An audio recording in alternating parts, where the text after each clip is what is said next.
तो दोस्तों आज 12 अप्रैल 2023 यूपी में देश दुनिया की सभी ताज़ा बड़ी खबर लेके आए सिर्फ आपके शरीफ खबर शुरू करते हैं। उससे पहले चैनल को सब्सक्राइब ना करो, चैनल सब्सक्राइब कर दें, लाइक कर दें, शेयर कर दें ताकि इसी तरह की खबर आप हर रोज देख सकें। चलिए शुरू करते हैं आज की पहली बड़ी खबर। कर्नाटक विधानसभा चुनाव के लिए भाजपा ने लंबे मंथन के बाद मंगलवार रात 189 उम्मीदवारों की पहली सूची जारी कर दी है। मुख्यमंत्री बसवराज बोम्मई अपनी पारंपरिक सीट से चुनाव लड़ेंगे, जबकि उनकी सरकार में मंत्री आर अशोक कनकपुरा सीट पर कांग्रेस नेता डीके शिवकुमार को चुनौती देंगे। वहीं बोम्मई सरकार में मंत्री वी सोमन्ना वरुणा विधानसभा सीट पर पूर्व मुख्यमंत्री सिद्धारमैया के खिलाफ ताल ठोकेंगे। खास बात यह है कि बीजेपी आला कमान ने पहली लिस्ट में 52 नए चेहरे पर भरोसा जताया है। साथ ही मौजूदा 11 विधायकों के टिकट काट दिए गए हैं। राजस्थान में अशोक गहलोत और सचिन पायलट के बीच का तनाव मंगलवार को एक नए लेवल पर पहुंच गया है। सचिन पायलट ने अपनी ही सरकार के खिलाफ धरना दिया है। खास बात यह रही कि पायलट ने पार्टी की तमाम हिदायतों को दरकिनार करते हुए यह धरना दिया है। इसके साथ ही स्पष्ट हो गया है कि पायलट अपने बागी तेवरों से समझौता नहीं करने वाले हैं। आपको बता दें कि सचिन पायलट के अशोक गहलोत से तनाव और संगठन से बढ़ते तनाव ने कांग्रेस के लिए एक नया संकट पैदा कर दिया है। इसके साथ ही कांग्रेस में बरसों पुराना बंगाल वाला संकट सामने आने की आशंका भी होने लगी है।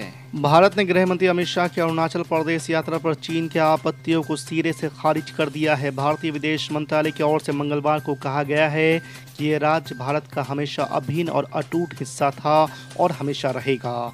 आपको बता दें कि विदेश मंत्रालय के प्रवक्ता ने कहा है कि ऐसी यात्राओं पर आपत्ति जताने का कोई कारण नहीं है।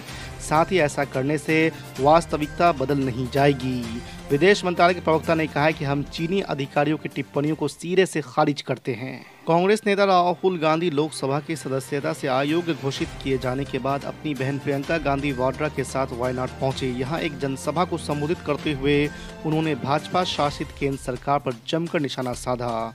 राहुल गांधी ने कहा है कि सांसद तो बस एक टैग है, ये एक पद है, इसलिए भाजपा टैग हटा सकती है, वो पद भी ले सकते हैं, वे घर ले सकते हैं और वो मुझे जेल में भी डाल सकते हैं, लेकिन वो मुझे वायनाड के लोगों का प्रतिनिधित्व करने से नहीं रोक सकते हैं। गौतम अडानी मामले पर जेपीसी गठित करने की विपक्ष की मांग को गलत बताने वाले एनसीपी के मुखिया शरद पवार अपने रुख से पलट गए हैं। उन्होंने मंगलवार को कहा है कि विपक्ष की एकता के लिए यदि ये जरूरी है तो मैं जेपीसी का गठन का विरोध नहीं करूंगा। आपको बता दें कि शॉर्ट सेलिंग फॉर्म हिंडनबर्ग की अडानी पर रिपोर्ट के बाद से ही ग्रुप की कंपनियों में तेज उतार चढ़ाव का दौर जारी है। इस रिपोर्ट में कुछ सवाल उठाए गए थे, जिसे लेकर विपक्ष का कहना है कि जांच के लिए जेपीसी का गठन होना चाहिए। मनी लॉन्ड्रिंग से जुड़े मामले में तिहाड़ में बंद अरविंद केजरीवाल सरकार के पूर्व मंत्री सत्येंद्र जैन ने अपनी याचिका कोर्ट में लगाई है। सत्येंद्र जैन ने मनी लॉन्ड्रिंग से जुड़े मामलों को दूसरी बेंच में ट्रांसफर किए जाने की मांग उठाई है। पूर्व मंत्री सत्येंद्र जैन की याचिका पर 13 अप्रैल को सुनवाई होगी। आपको बता दें कि मनी लॉन्ड्रिंग से संबंधित इस केस की जांच ईडी कर रही है। जमीन के बदले नौकरी मामले में ईडी ने मंगलवार को बिहार के उप मुख्यमंत्री तेजस्वी यादव से करीब 9 घंटे तक पूछताछ की है। ईडी ने केंद्रीय जांच ब्यूरो की एफआईआर के आधार पर उनके खिलाफ धन शोधन निवारण अधिनियम के तहत मामला दर्ज कर उन्हें पूछताछ के लिए तलब किया था। आपको बता दें कि पूछताछ के बाद जब तेजस्वी यादव ईडी ऑफिस से बाहर निकले तो उन्हें मीडिया ने घेर लिया। एक सवाल का जवाब देते हुए तेजस्वी यादव ने कहा कि अभी चुनाव का समय है और ये सब चलता रहेगा। रामनवमी पर बिहार के बिहार शरीफ और सासाराम में हुई हिंसक घटनाओं पर एमआईएम प्रमुख असदुद्दीन ओवैसी ने मुख्यमंत्री नीतीश कुमार और राजद की सरकार पर निशाना साधा है। असदुद्दीन ओवैसी ने कहा कि नीतीश सरकार हिंसा रोकने में नाकाम रही है। हिंसा के बाद न मुआवजा की बात हो रही है और न ही पुलिस कर्मियों के निलंबन की। मुख्यमंत्री इफ्तार पार्टी कर रहे हैं और खजूर खा रहे हैं। एमआईएम चीफ असदुद्दीन ओवैसी ने आरोप लगाया है कि बिहार में हिंसा पूर्व नियोजित थी, क्योंकि अगर ये घटना 31 मार्च को हुई तो 1 अप्रैल को कैसे दोहराई गई? क्या सरकार सो रही थी? चुनाव आयोग ने सोमवार को लिए एक अहम फैसले में आम आदमी पार्टी को राष्ट्रीय पार्टी का दर्जा दे दिया है। वहीं एनसीपी, तृणमूल कांग्रेस, भारतीय कम्युनिस्ट पार्टी का राष्ट्रीय पार्टी का दर्जा वापस ले लिया गया। जहां इस फैसले को आम आदमी पार्टी के लिए बड़ी छलांग माना जा रहा है, तो वहीं एनसीपी, टीएमसी और सीपीआई अब क्षेत्रीय दल के रूप में ही रह जाएंगे। आयोग ने कहा है कि आम आदमी पार्टी को 4 राज्यों दिल्ली, गोवा, पंजाब और गुजरात में उसके चुनावी प्रदर्शन के आधार पर राष्ट्रीय पार्टी बना दिया गया है। केंद्रीय गृह मंत्री अमित शाह ने सोमवार को चीन सीमा पर उसे खूब सुनाया। उन्होंने कहा है कि आज हमारा देश शांतिपूर्ण ढंग से सो सकता है, क्योंकि आईटीबीपी के जवान और हमारी सेना दिन रात सीमा पर पहरा दे रही है। उन्होंने कहा कि हम गर्व से ये बात कह सकते हैं कि किसी में इतनी ताकत नहीं है कि हमारे ऊपर बुरी नज़र डाल सके।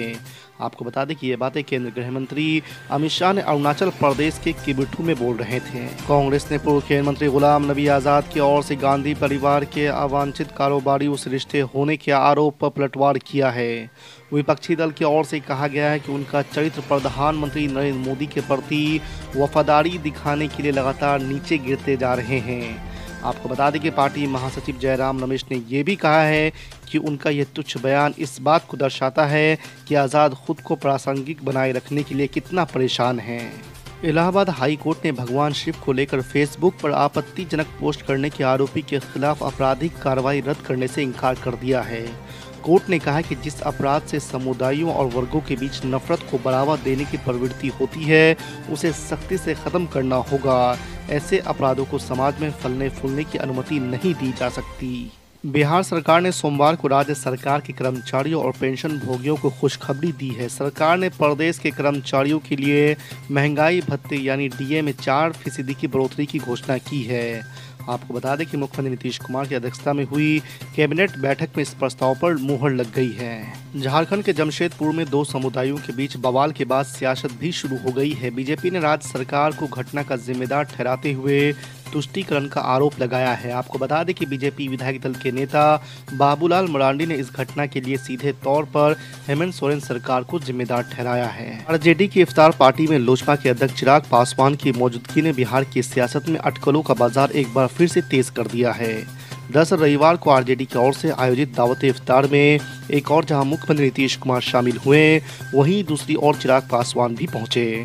चिराग पासवान ने मुख्यमंत्री नीतीश कुमार का पैर छूकर आशीर्वाद लिया। हालांकि इस कार्यक्रम के बाद उन्होंने मीडिया से बातचीत में कहा है कि जब भी मिलता हूं, पैर छूता हूं, विरोध नीतियों का करता हूं, व्यक्ति विशेष से कोई लेना देना नहीं है। महाराष्ट्र के मुख्यमंत्री एकनाथ शिंदे ने रविवार को कहा है कि वर्ष 2024 के लोकसभा चुनाव के दौरान शिवसेना और भारतीय जनता पार्टी गठबंधन का भगवा महाराष्ट्र में पूरे बहुमत से लहराएगा। मुख्यमंत्री बनने के बाद पहली बार अयोध्या पहुंचे शिंदे ने संवाददाता सम्मेलन में आगामी लोकसभा चुनाव में अपनी भूमिका के बारे में पूछे जाने पर कहा कि आने वाले चुनाव में हमारी भूमिका बिल्कुल स्पष्ट है। हमारा भाजपा के साथ गठबंधन है, हम अयोध्या से ऊर्जा लेकर जाएंगे और 2024 में शिवसेना भाजपा का भगवा महाराष्ट्र में पूरे बहुमत से लहराएगा। दिल्ली में कोरोना ने फिर एक बार रफ्तार पकड़ ली है। राष्ट्र राजधानी में एक बार फिर से कोरोना के 700 के करीब नए मामले सामने आए हैं। चिंताजनक बात यह है कि दिल्ली में कोरोना संक्रमण से 4 लोगों की मौत भी हो गई है। आपको बता दें कि दिल्ली में कोरोना के संक्रमण दर में भी 21.15% का बड़ा उछाल दर्ज किया गया है। यूपी में होने वाले निकाय चुनाव की तारीखों का ऐलान हो गया है। 760 नगर निकायों को लेकर राज्य निर्वाचन आयोग ने रविवार को अधिसूचना जारी कर दी है। इसी के साथ यूपी में आचार संहिता भी लागू हो गई है। आपको बता दें कि राज्य निर्वाचन आयोग के आयुक्त मनोज कुमार ने बताया कि यूपी में 2 चरणों में चुनाव कराए जाएंगे। पहले चरण का मतदान 4 मई को होगा, जबकि दूसरे चरण की वोटिंग 11 मई को होगी। 13 मई को सभी सीटों का रिजल्ट जारी किया जाएगा।